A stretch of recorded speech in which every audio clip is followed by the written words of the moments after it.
बिस्मिल्लाहिर्रहमानिर्रहीम। अस्सलाम वालेकुम दोस्तों, आप देख रहे हैं किस्मत टीवी। ये वबा असल में एक छोटी मुसीबत है जिसके बाद एक बहुत बड़ी मुसीबत हमारा इंतज़ार कर रही है। असल में इस वायरस के ज़रिए तमाम दुनिया में इसकी वैक्सीन लगवाना लाजमी करार दे दिया जाएगा। आप बगैर वैक्सीन लगवाए कोई किस्म का सर्टिफिकेट हासिल नहीं कर सकेंगे, ना हवाई सफ़र कर सकेंगे, ना हज व उम्रा, ना ज़ियारतों को जा सकेंगे, यहाँ तक कि निकाह नामा यानी शादी भी ना हो सकेगी। बच्चों को स्कूल में दाखिला नहीं मिलेगा। इस काम में पहले से शामिल बिल गेट्स जैसे मुहैयर हजरात दिल खोल कर गरीब ममालिक की इमदाद कर रहे हैं। दुनिया भर में 11 मार्च से पहले तक 98,000 लोग इस बीमारी से इफ़ेक्टेड थे, जिसमें से 82,000 सिर्फ चाइना में मौजूद थे। लेकिन जैसे ही IMF और वर्ल्ड बैंक ने 11 मार्च को अनाउंस किया कि जो ममालिक कोविड-19 से बहुत ज़्यादा मुतासर हुए हैं, हम उनकी फाइनेंशियली सपोर्ट करेंगे। इस ऐलान के बाद सिर्फ एक माह में ही कोविड-19 के मरीज़ों की तादाद 92,000 से बढ़कर 3 लाख तक कैसे पहुंच गई। अब जिस मुल्क के जितने मरीज़ ज़्यादा होंगे, इस मुल्क को IMF और वर्ल्ड बैंक की तरफ से उतने ही ज़्यादा डॉलर मिलेंगे। और इन सब के पीछे Bill Gates, UNICEF, Rockefeller foundation, birth child और 13 ऐसे इदारे मौजूद हैं जिनकी सरपरस्ती यहूदी कर रहे हैं। दोस्तों, यहाँ पर सोचने वाली बात यह है कि एक कंप्यूटर सॉफ्टवेयर की सलाहियत रखने वाला दुनिया का अमीर तरीन शख्स अपने काम को छोड़कर वैक्सीन की फील्ड में क्यों घुस गया। ये एक बहुत बड़ी साजिश है जिसके तहत गरीब ममालिक को वैक्सीन बेचकर और मज़ीद कर्जे देकर इनको अपने जाल में फंसाया जा सकेगा। तो भाइयों, कोरोना या कोविड-19 का काम सिर्फ आपको वैक्सीन लगवाने के लिए तैयार करना है। जैसा कि डोनाल्ड ट्रंप की एक हालिया वीडियो का लुब्बे लबाब कुछ ऐसा है। यूनाइटेड स्टेट ऑफ अमेरिका, जहां पर ये वायरस सबसे ज़्यादा फैला हुआ है, वहां पर सदर डोनाल्ड ट्रंप ने क्या कहा कि मुझे और मेरे साथियों को इस वायरस से इसलिए मसला नहीं हुआ क्योंकि हमने वैक्सीन लगवा रखी थी। दोस्तों, यहूदियों का सबसे बड़ा मैगज़ीन द इकोनॉमिस्ट मैगज़ीन में अप्रैल 2020 के शुमारे में 5 खुफिया प्लान्स का ऐलान किया गया है। इस वीडियो में हम 500 यहूदी प्लान्स को डीकोड करने की कोशिश करेंगे। Number 1, everything is under control. इसके मानी है कि हर चीज़ तयशुदा मंसूबे के मुताबिक हमारे कंट्रोल में है। एक तरफ पूरी दुनिया कोरोना से डर कर घरों में बैठी हुई है, हुकूमतें सुकड़ कर दारुल हुकूमतों तक महदूद हो गई हैं, अवाम को 2 वक्त की रोटी के लाले पड़े हुए हैं। कई ममालिक को अपनी हैसियत बरकरार रखने के खतरे का सामना है।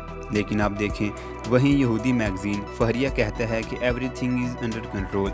ये बात अक्लमंदों के कान खड़े करने के लिए काफ़ी है। कोरोना वायरस के ज़रिए जिस जाल को बिछाया गया है वो बिल्कुल तवक्कुआत के ऐन मुताबिक पूरा हो रहा है। तभी तो यहूदी मैगज़ीन फहरिया कहता है कि सब कुछ तयशुदा मंसूबे के मुताबिक इनके कंट्रोल में है। Number 2, big government. इससे मुराद एक आलमी हुकूमत है। इस आलमी हुकूमत का बयान यहूदियों की खुफिया दस्तावेज़ात द इल्यूमिनाटी प्रोटोकॉल्स में सुपर गवर्नमेंट के नाम से बार बार बयान किया गया है, जिनके मुताबिक पूरी दुनिया की एक ही आलमी सुपर गवर्नमेंट बनाई जाएगी, जिसका हुक्मरान फिरऔन व नमरूद की तरह पूरी दुनिया पर अपने मसीहा के ज़रिए हुक्मरानी करेगा। यहाँ ये बात भी बताना ज़रूरी है कि इनकी आलमी हुकूमत बन चुकी है और ये अक़वाम मुत्तहिदा है। इसका सिर्फ ऐलान नहीं किया गया। इनका मंसूबा ये है कि मुस्तकबिल में किसी भी वक्त दुनिया में क्राइसिस पैदा करके अक़वाम मुत्तहिदा को एक आलमी सुपर हुकूमत में तब्दील कर दिया जाएगा। अक़वाम मुत्तहिदा के जो भी इदारे होंगे, इन्हें वजारतों में तब्दील करके इसे आलमी सुपर गवर्नमेंट करार दे दिया जाएगा और इस हुकूमत की बागडोर यहूदी नस्ल ऐसे शख्स के हाथ में दे दी जाएगी जो दज्जाल के लिए हैकल सुलेमानी तमीर करेगा और यहूदियों को छोड़कर बाकी पूरी दुनिया को अक़वाम को अपना गुलाम बना लेगा। अब मौजूदा दौर में देखें तो बरतानवी वज़ीर आज़म से लेकर बहुत से आलमी रहनुमाओं ने अब खुलकर कहना शुरू कर दिया है कि एक आलमी हुकूमत बननी चाहिए। ये सब इसी आलमी सुपर गवर्नमेंट बनाने की राह हमवार कर रहे हैं।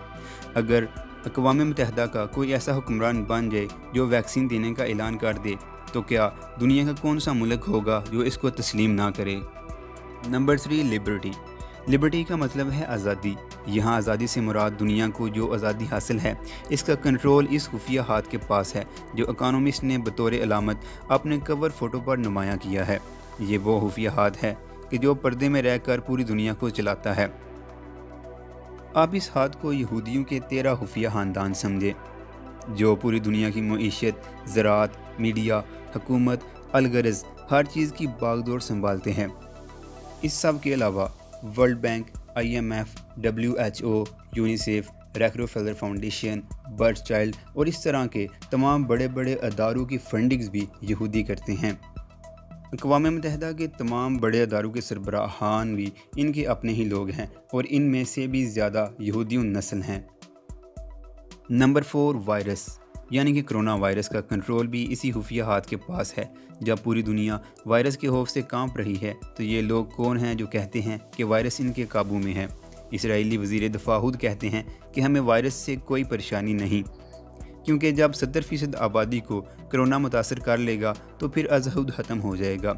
यानी वो पहले से जानते हैं कि इतने फ़ीसद आबादी मुतासर होगी, लेकिन साथ ही किसी किस्म की इन्हें परेशानी भी नहीं है।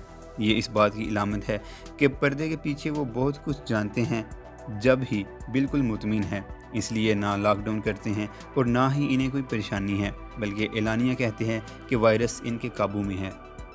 Number 5, the year without winter. इसको अगर डीकोड करें तो इसका मतलब होगा कि इस साल दुनिया को मौसम सरमा घरों में कैद रहकर गुजारना पड़ेगा। याद रहे कि इस वक्त साल का 5वां महीना मई चल रहा है, लेकिन उन्होंने ऐलान कर दिया है कि इस साल मौसम सरमा नहीं होगा, यानी दुनिया मौसम सरमा के मज़े इस साल नहीं ले सकेगी। दोस्तों, हैरत अंगेज़ बात यह है कि कोरोना वायरस पर बनने वाली फ़िल्म में भी एक ऐसा ही डायलॉग था कि एक लड़की वैक्सीन की अदम दस्तयाबी पर उकताते हुए कहती है कि यानी इस साल मेरा मौसम सरमा बर्बाद हो जाएगा, क्योंकि मुझे घर में कैद रहकर गुजारना होगा। इकोनॉमिस्ट मैगज़ीन में इस फिल्म और मौजूदा सूरत हाल का आपस में बहुत गहरा ताल्लुक़ है।